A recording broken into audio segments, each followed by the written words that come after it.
Hello everyone, welcome to a Draw My Lifestyle video. This is something I've always wanted to do since I was a little kid. I recall watching Markiplier's Draw My Life and having the urge to get my story out there one day. Here I am doing what I sought to do as a kid. This is not meant to be entertaining, this simply is made to help me put things that happened to the past to rest, as well as to explain some of my thoughts and how I got to them. As I grew up I realized and learned so many things. There were light spots and dark spots that all led to me maturing without the attempt to mature. I was faced with an issue and had to handle it. There was no attempt to mature or want to. That maturity happened naturally. However, it's something that's hard to define. Some might see it in age, while others might see it as having sex or doing drugs. I don't see it as any of these things. I think these things may play a part in it, but aren't the sole definition of what maturity is. As I tell my story, my own definition of what it is will come through and show itself. That story brings us to a beautiful fall day. October 17th, 2005, I was born. I was told the sun shined through the abundantly colorful leaves outside the hospital. I was born into a family of 4. It was my mom, dad, brother, and now me. My older brother was 5 years older than me, so he was someone I always wanted to be around. I wanted to be quote-unquote cool like him and his friends. Predating my desire to be like him, though, is my first memory. The first memory that comes with the realization that I'm alive. Before my first memory, though, I was told I was lived in an apartment with 2 cats. My aunt gave us these cats, yet we were unable to take care of them, so we gave them to a better owner. When we moved into what seemed like a massive house where that weight of being alive set in, the earliest memory I have is when I awoke from my bed and first saw my bedroom. Apparently, I had a younger brother that we're going to call P for this story. While we're at it, we're going to call my older brother G. I just remember really wanting Mexican food for some reason, even though I had no conception of what Mexican food was, but it sounded fantastic. These before school years mainly consisted of me playing t-ball, watching movies, and rollerblading, all of which I did with my dad. My dad would play college hockey while my mom worked and went through college. I swear she cooked some of the tastiest lasagna I've ever had. My mother gave me a stuffed teddy bear, which I smartly named Stuffy. My reasoning is that he was full of stuff.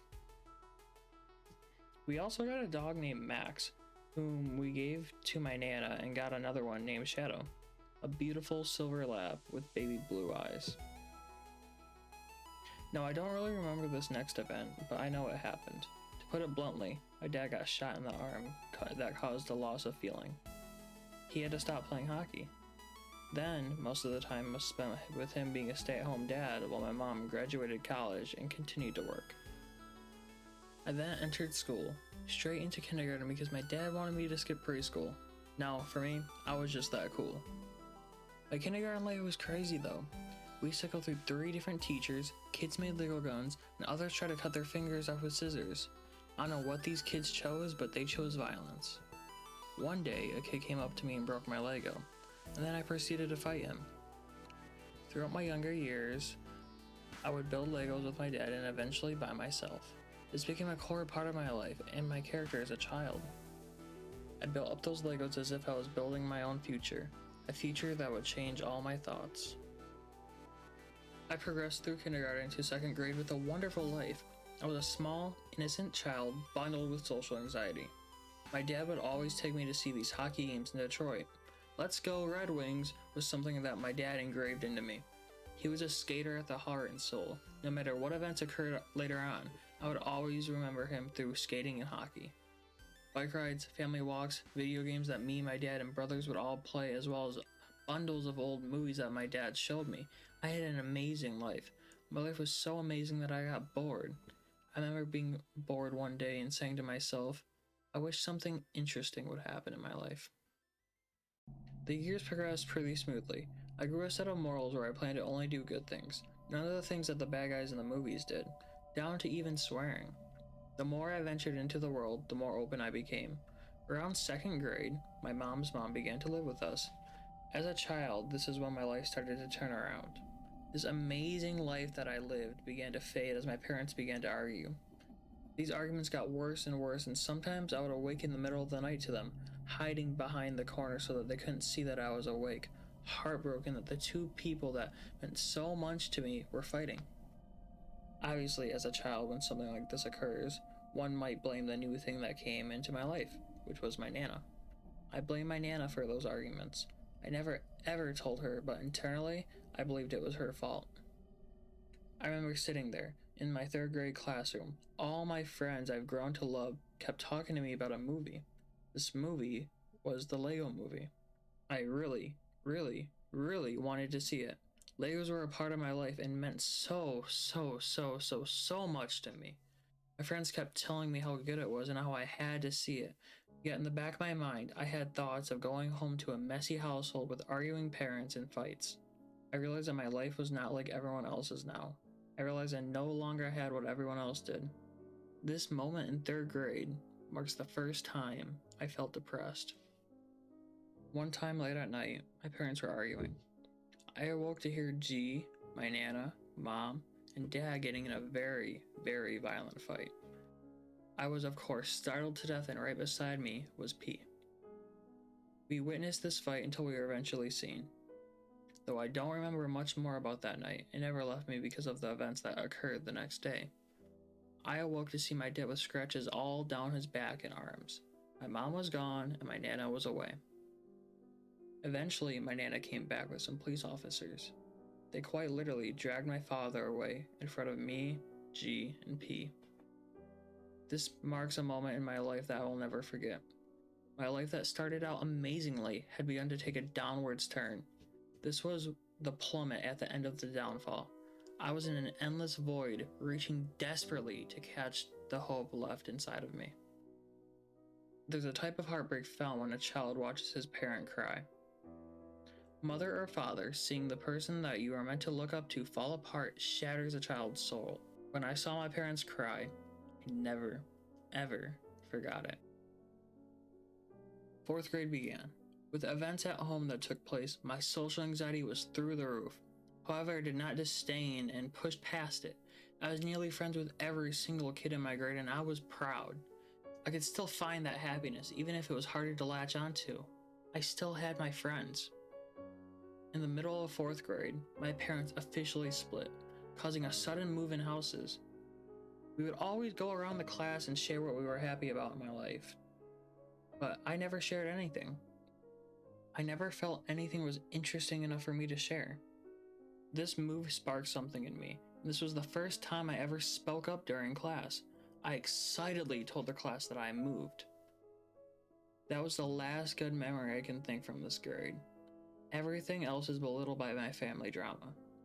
The house we moved into was small and broken. I went from living in a huge 4-bedroom, 3-bathroom house to the complete opposite. It was void of hope. This also marks the first time ever my father couldn't go on a field trip with me. The arguments between my family never stopped. My Nana moved out, so it was just my mom, G, P, and I. Though my mom and G would argue just like my mother and father, these arguments stained my mind worse. I was older now, so I remember these much more. They hurt me much more. They are the home of a slew of issues I still carry today. I had my first babysitter at this home. I call her the definition of evil to my mind. She would always pick us up from school at least 40 minutes late, steal things, and do many other things I won't get into here. This led to the beginning of my summers. My summers were more draining than the school year. They were summers a kid just wanted to end. 5th grade began, where I was more popular than ever. Everyone knew me and I knew them. I enjoyed being at school much more than being at home. Yet I guess I was not happy in the public eye. My 5th grade teacher told me, "Caleb, why don't you start smiling more?" He then noticed that I began to start to struggle, and he helped me organize myself. He was a huge help for me at this time, though the younger me was quite literally falling apart. I still had people there for me. I still had my friends. I still had my teacher. I had my mother. 5th grade ended up being one of the best school years for me. I was beyond happy at school and I could not wait to go back. It was the light in the darkness that surrounded me. Though I lost so much innocence, I was still intact. I was still me. In the middle of 5th grade, though, one of the biggest events in my life took place. I moved houses again, but this time I ended up moving schools. I begged and begged and begged for my mom to let me stay at my old school, yet I had no conception of what school districts were. One of the last good memories from my hometown of 9 years with all my friends in it.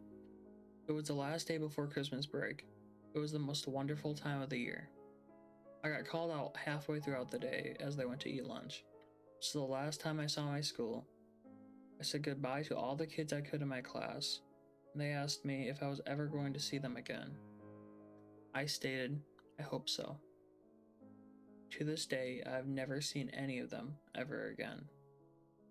They went to eat lunch and I was alone, packing up. Just me in the empty classroom. No teacher, no friends. I gathered my belongings and sludged through the school. Every step felt heavier and heavier until I finally reached the front door. I remember them coming back from lunch as I walked out of the building. All I could do now was wave. I left the school, the one good thing I had, the one thing that gave me hope, the one escape I had. I lost. I lost everything. My family, my friends, my belongings. The only thing I had left was myself.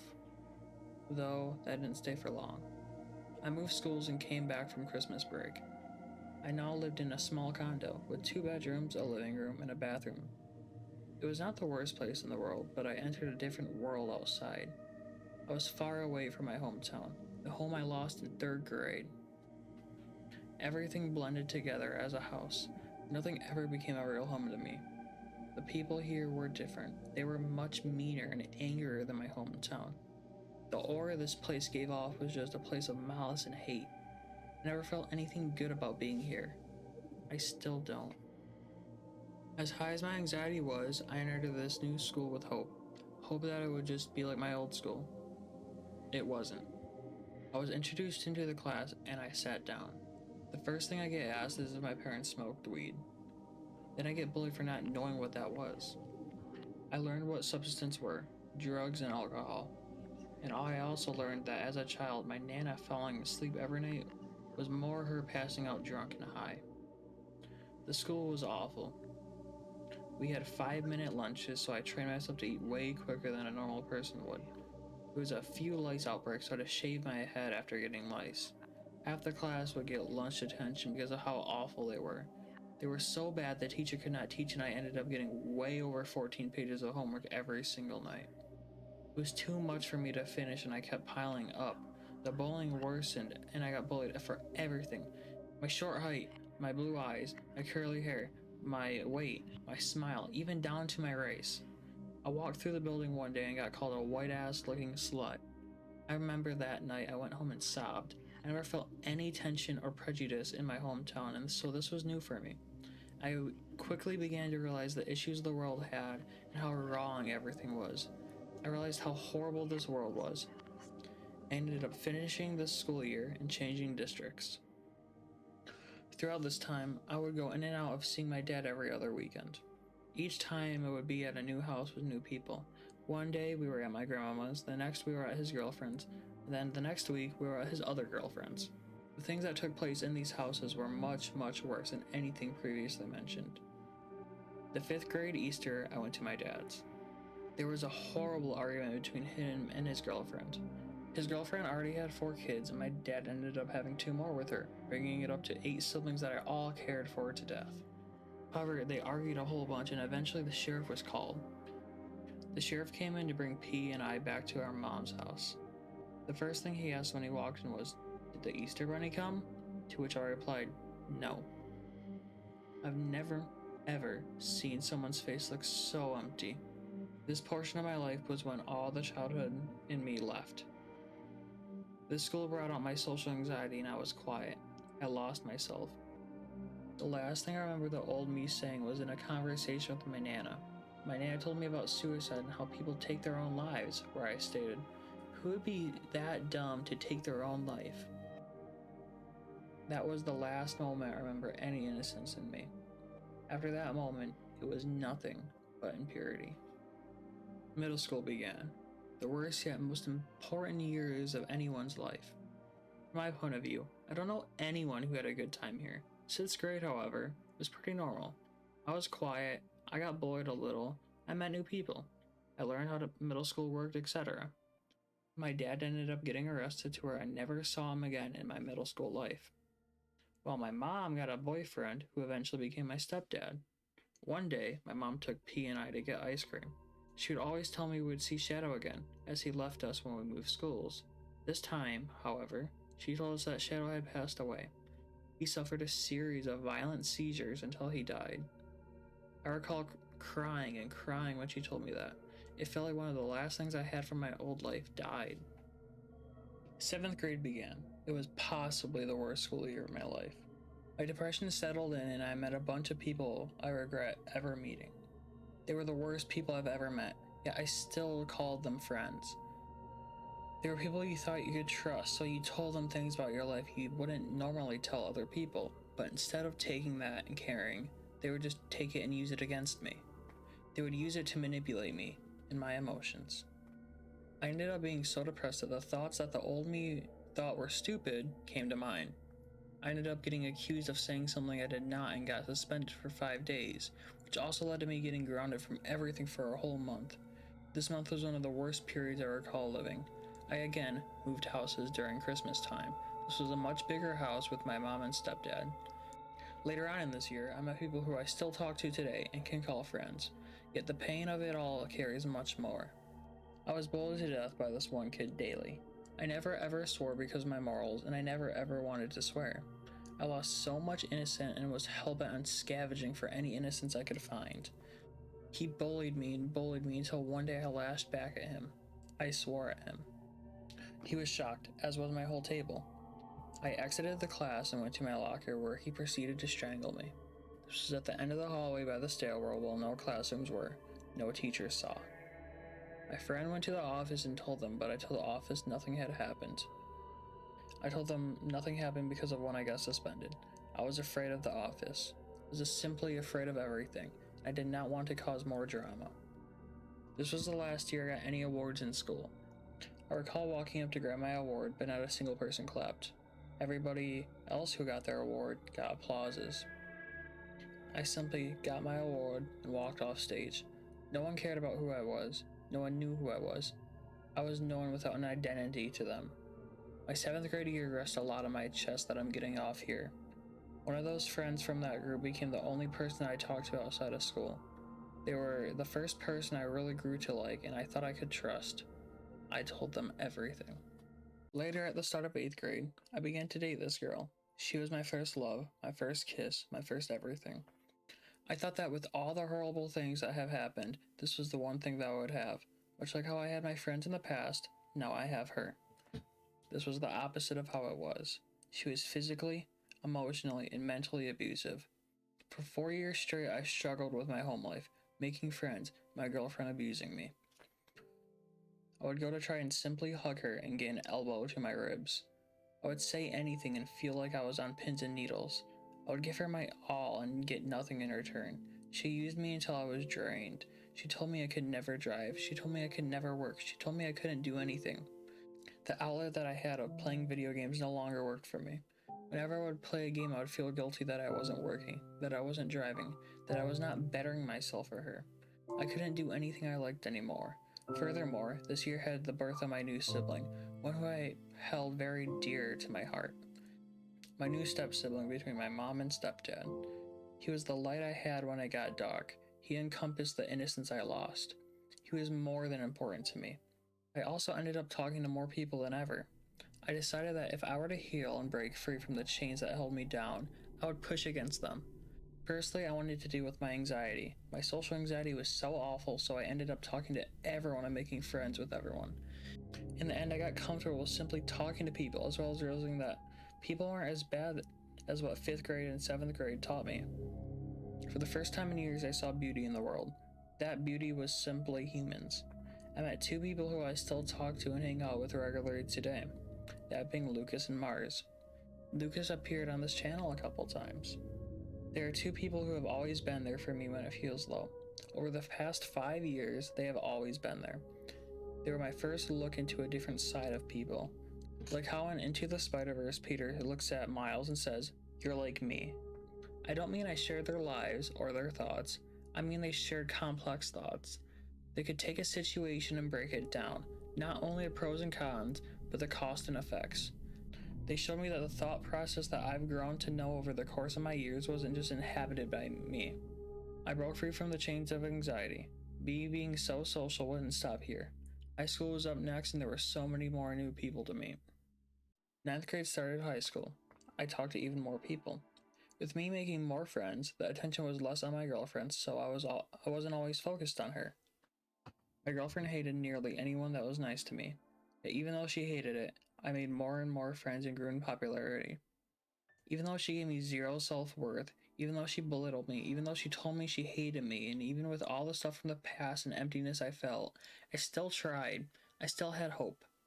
I talked to these people so openly and so happily. They would commonly tell me about their own life. I learned so many stories over the years and the struggles other people deal with. I learned that my pain wasn't alone. Every single person has their own story to tell. Every single person is unique. Every single person has their own worth. No matter the person, they have worth. They have a story to be told. I was left alone for so many years, but I knew that they had their stories. I knew they lived in this world. I wanted these people to know that they had someone there, that they weren't alone just like me, that they had worth. I simply wanted to give them the hope I always saw. I learned the world did not revolve around me. 10th grade started and it was fairly similar. I moved houses 2 more times. This time it was farther away. As I became more popular and couldn't drive, my friends would invite me to do things I never got to do before, such as simply go bowling. But I couldn't do it. No one wanted to drive 30 minutes to my house and 30 minutes somewhere else just to spend a short time together. I had so many friends at school, but now more than ever, I felt alone at home. Stranded. My mother and stepdad began to argue. This ended up being my hardest year of high school academically. As COVID happened my freshman year, my school was at this time doing hybrid schooling, half the week at home, half the week at school. I simply could not learn online. It was too hard for me to focus at home as well as give so much attention to my girlfriend. I needed an outlet and a reason to play a video game. I ended up starting this channel. In a weird way, it became my outlet. When I was younger, I dreamed of being a YouTuber to make others happy, just like they did me. I never intended on becoming a YouTuber, but I thought I could entertain. When I was down and in pain, I would always watch videos and YouTubers to help my head get away from things. I wanted to be that for others. With this in mind, it was easier for me to play a game while recording. Though uploads are sparse, I do hope even one person can watch a video and be entertained. I work to help individuals at school, but this channel is my way of helping more than just people I can talk to. This is my start of helping the people of the world, even if that help is simply making someone smile from a dumb joke or video. I wanted to do more, but before I could, there was more I had to face for myself. The coming years represent the hardest part of my life for reasons unlike above. My girlfriend's abuse got worse and worse until 11th grade. My girlfriend now moved schools due to quote-unquote not having any friends, even though she hated everybody for no reason. There was a time where she told me that I should be racist because of what I went through in 5th grade, and that if she was me, she'd be more racist than she already was. She was effed up on more levels than I could imagine. One part of me still wanted to chase her and missed her so much. That was not myself or my own mind talking. That was her taking the self I lost in 7th grade and making my personality her. I was no longer abused and manipulated at school, however. I talked to more people than ever in this time, and I was really free. I met so many new people and became friends with the whole school. Her hold on me was fading, and she noticed. So, in December of this school year, she cheated on me with her coworker. Then she decided she didn't want to be with me. And through a series of arguments and discussions, it was over. The feeling I felt was more than any pain ever. It was heartbreak. I never thought something only in the brain could affect one so physically. Love is a concept. It's a thing people feel when they more than care for somebody. It's the bonding of one another's souls, their interests, their hobbies, their personalities. It's loving someone for their flaws and imperfections. However, sometimes those flaws and imperfections are greater. Her flaws were more than that. They were things that degraded me. Her imperfections were things that abused me. Even though she was so horrible, I still cared. I still wanted the best. I had no self-worth. I gave myself away to her. I was not my own person. She came to me a week after the breakup, asking for my care, to which I declined. I said if her boyfriend was so much better than me, then you can have his care. You didn't value anything I ever did, and you used me. This is over. As hard as it was, I had to push past those horrible feelings. I needed to find my own worth. I needed to go on a journey to find myself. I felt free from her when she moved schools, but now I was really free. I made more friends who I grew to cherish very much. Shane and Ari are two friends that hold very close to my heart. They were the catalyst to my adventure. I met them right before the breakup and they helped me through it. They met me at my absolute lowest, yet they still stayed. I was so depressed and in so much pain, yet I still talked to people like I did. I still helped them through their own issues. I still gave them hope. One day, a person I didn't know told me that they looked up to me. They told me that they were going through so much and struggled to find hope, but they saw me come to school every day, smiling and happy as ever to talk to people. They told me that they looked up to me. They told me that I gave them hope. I later joined Quiz Bowl, Green Club, D&D Club, and even ended up running my own club, Video Game Club. Quiz Bowl was run by one of my 7th grade friends, Christian, and Green Club was run by Ari. Furthermore, I made a name for myself and created a new identity at school. I began wearing my homecoming suits to school on Fridays and quickly became known as Suit Guy, or Mr. President. Not only did people look up to me for my openness and kindness, they began to look up to me because I simply tried. Many people came to me and asked how I could get the motivation to wear these suits and outfits on Fridays, of all days. Fridays where people were sick of the week and wanted it to be over. I began to forge my own identity. I began to rebuild the thing I lost so long ago. This doesn't mean I didn't struggle. My work ethic was still in the gutter. I could only do homework and schoolwork, and that I did. To say this year was important to me is an understatement. I simply would not be writing this video if this year never happened. I made so many new friends and moved forward in more ways than I could count. I was finally beginning a new era. I moved houses again, still 30 minutes away, and I found myself in love with a new person. This relationship lasted from April to November. It wasn't the worst, but it wasn't the best. Her and I simply weren't meant for each other. I met a friend named T. They were so full of life and excitement, it was unreal. They were always excited to do things, whether it be hang out with people or do things that were boring or bland. She was one I learned I could talk to when times were harsh. Just like me, there was so much more behind her life and excitement. The school year ended with me on top. My home life never really changed that much. It had ups and downs, but my life at school was fantastic. The last week of school, Ari introduced me to one of her friends. This friend I would talk to more later on. The summer was a rough one though. This new house was said to be my last move. We spent so much and put so much work into this house. I would be out there doing yard work for hours as workers came to build a new deck or even a new pool. They built this pool and I saw it as a sign. A sign that this was it. This was the moment where my life would change. Where all the bad things that happened would pay off and I would finally have a great summer. That lasted 3 days. Near 4th of July, my parents told me they were getting a divorce. The pool came down as well as all my hope. So much from my past built up inside of me. So much hurt and pain came vomiting back out. I couldn't sleep. I ate less. I realized I forgot most of what happened, but I still never healed. I never healed because I pushed it aside and didn't think about it. I never closed my eyes and didn't see flashbacks. I never healed myself. I tried to help so many others, but I never once worked on my own healing. I realized how alone I really felt. With this, my healing journey finally began. I would go on bike rides every day, around 8 miles per one, just to clear my head and think about things. I got a therapist too, though he quickly went away and wasn't much help. We moved houses again after only 3 months. This time I was 5 minutes away from my friends. This was not the last move, as this was temporary. My mom also found a new boyfriend, who is my current stepfather. This change was something that wasn't new and I was used to it. The only thing I was really happy about was being close to school. I felt nothing in this move, but I continued to build myself. I continued to work. I continued to have faith in myself. I continued to build myself just like I used to build those Legos. I slowly but surely was building up my face. 12th grade began and this was the best year I've talked about. I got my school schedule and it was everything I hoped for. It was all the classes that explored my interests I never saw before. Some of these classes included AP Literature, Anatomy, Computer Science, and Government. I took harder classes because I had more faith in myself. I knew I could do it. These classes were classes I wanted, but the people inside of them are what made them so special to me. My AP Lit class consisted of my current girlfriend at the time, Ari's friend, Shane, and 10 other people I grew to know and love. We were a small group with a teacher who loved to talk about The Good Place and Breaking Bad.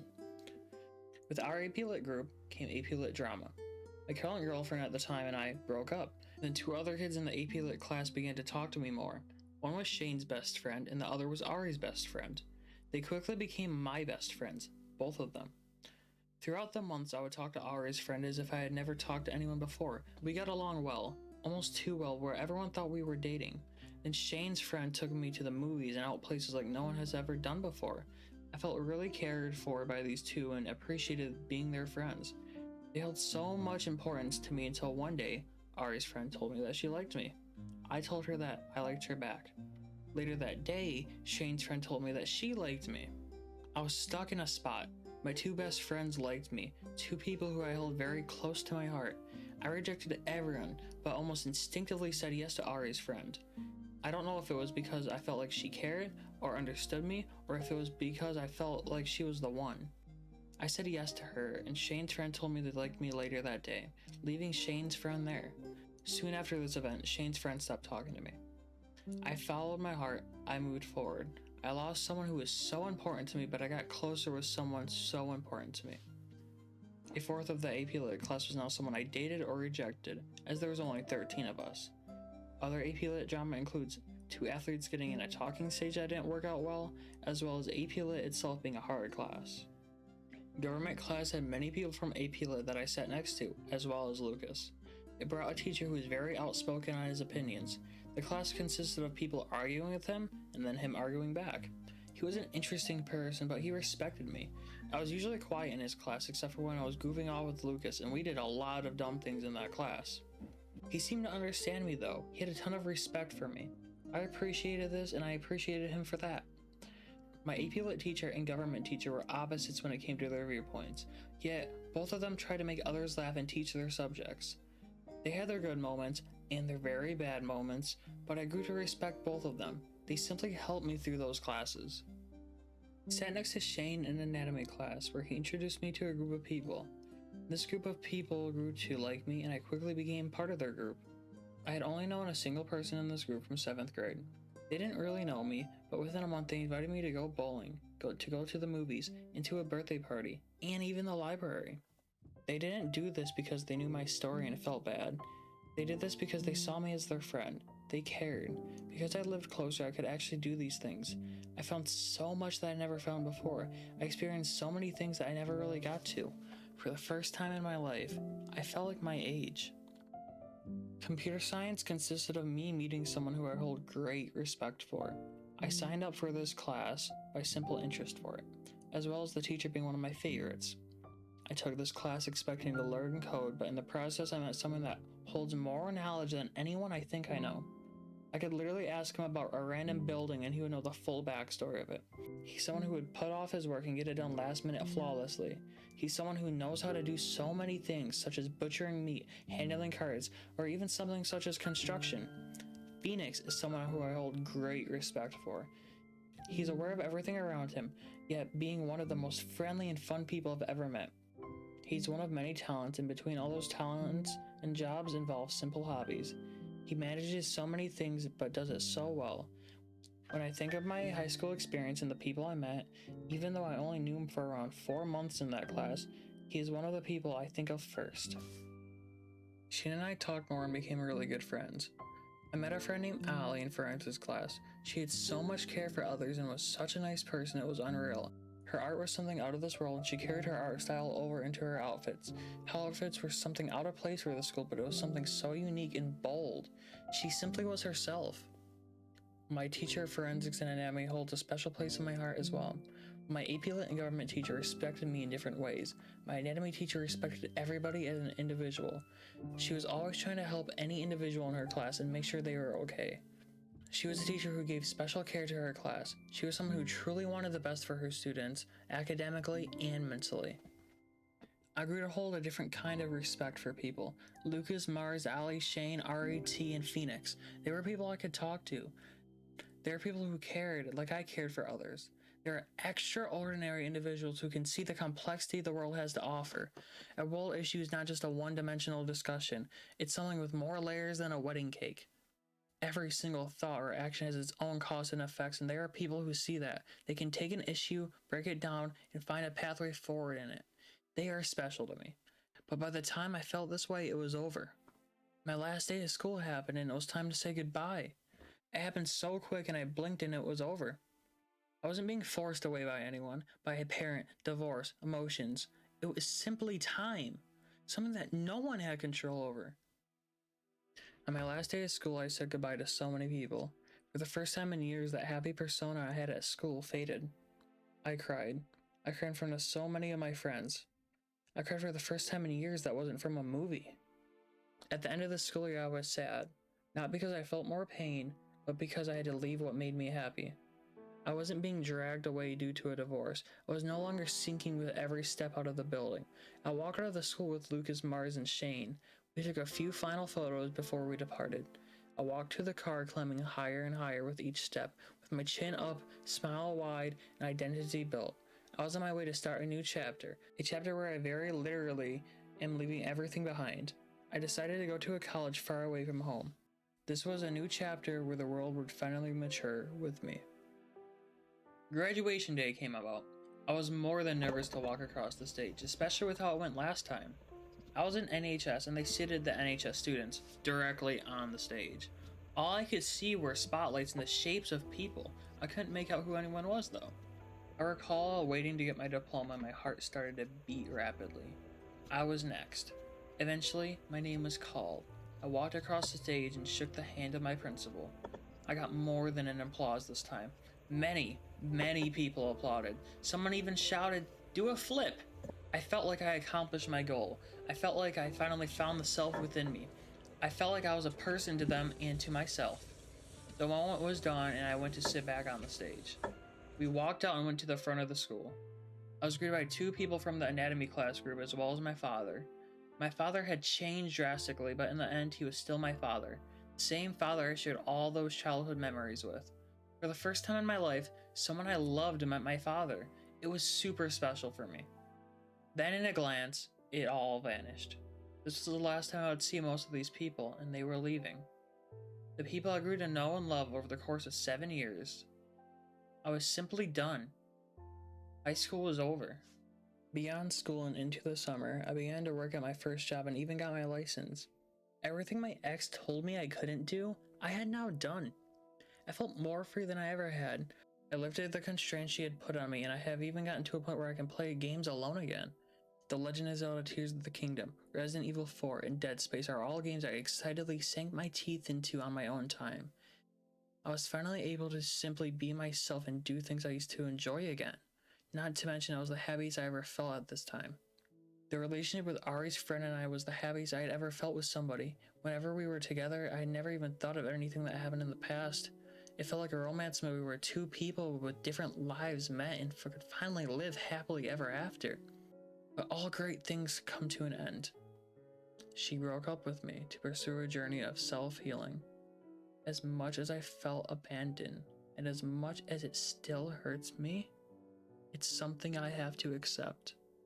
Those times we had are something I will cherish. But right now that's gone. I have to look past all my pain while she starts that healing journey for herself. I need to start a journey of my own. I went back and mended things with many people, from family to friends. I was finally able to settle things in my mind with my Nana, something that was broken to me over a decade ago. I began to talk to my auntie more, and furthermore, I saw my family as an actual family. Things rekindled with old friends and I made new friends. It felt like the issues of my past were being resolved and the formation of a new chapter was being made. It didn't happen naturally. This only happened because of me. I ended up getting in a very small car accident. I was at a light and my foot let off the brake very slightly. The car bumped the person in front of me. They were super nice and it was settled very quickly. For me, however, it was sort of a wake-up call. I was being careless and it could have been a lot worse. I told myself that I would not let this happen again. Since then, I've done more than a lot of driving and I've practiced with things that once made me nervous. I faced my fears, I became a better driver. I would not let anything like this happen again. Past this car accident and something as recent as last week, a series of countless events led up to that week being the hardest week I have ever gone through. Coming out of that week, I can comfortably say I have never ever felt as much pain as I did last week. It brought me to a place lower than I have ever felt. My chest was a gaping hole like a donut. It felt like a bleeding wound that wouldn't stop gushing. Yet there was no real physical pain, it felt like it. Though with this pain, I was still able to function normally. I could still go out with friends, eat dinner with my family, or continue to work on this video. I don't know how I could do these things while feeling so much hurt, but I did anyways. I think I was able to handle it so well because I had found myself. This heartbreak was not like the other one. Well, before I had no sense of self, now I did. Even though the pain was so much worse now, I was still able to comfortably move forward. This leads us to the present day. I sit at my desk, writing this video, reaching the end of a script that I feel tells so little of the vast campus that has been my life. The video to both tell the world my story and help me make my own amends with the past, while also to tell my thoughts on maturity. Maturity is not having sex or doing drugs, it's seeing the world for its complexities. As one ages, events will come and go. It's how we handle those events that lead to maturity. I could have pushed away and forgotten those events, but I decided to live and learn. As horrible as things got, I saw so much wonder in the world. The things people see so much hatred in, I saw beauty. Humans are beautiful. The world is beautiful. For every horrible thing that has happened, a beautiful thing has come. However, sometimes I had to search for it. Maturity involves seeing the world for its complexities, not just the bad things or the good things, only all of it. Taking everything into account when it comes to actions or thoughts. Seeing everything from that three-dimensional viewpoint I cherish so much in others. As much as I talk about maturity, it doesn't mean I don't have much to learn. It doesn't necessarily make me mature. Every day there are more issues I face that I can only fight against at face value. All I can do is learn and heal from them. And while I do that, I can continue to build the garden I've spent so much time on. Build a garden that me and my mind can thrive in. So whatever comes my way, I'll be ready for. Never again will I be alone or feel like I've lost it all. For even if everything was lost, I would still have me. While I have these things I cherish and adore, I can only continue to build it up. Just like those Legos I built with my dad. Here I am telling you my story. A story that I hope inspires people to tell their own, just like Markiplier did for me. A story that will hopefully show others that they are not alone. Everyone has a value in a self. I found mine, and so can you.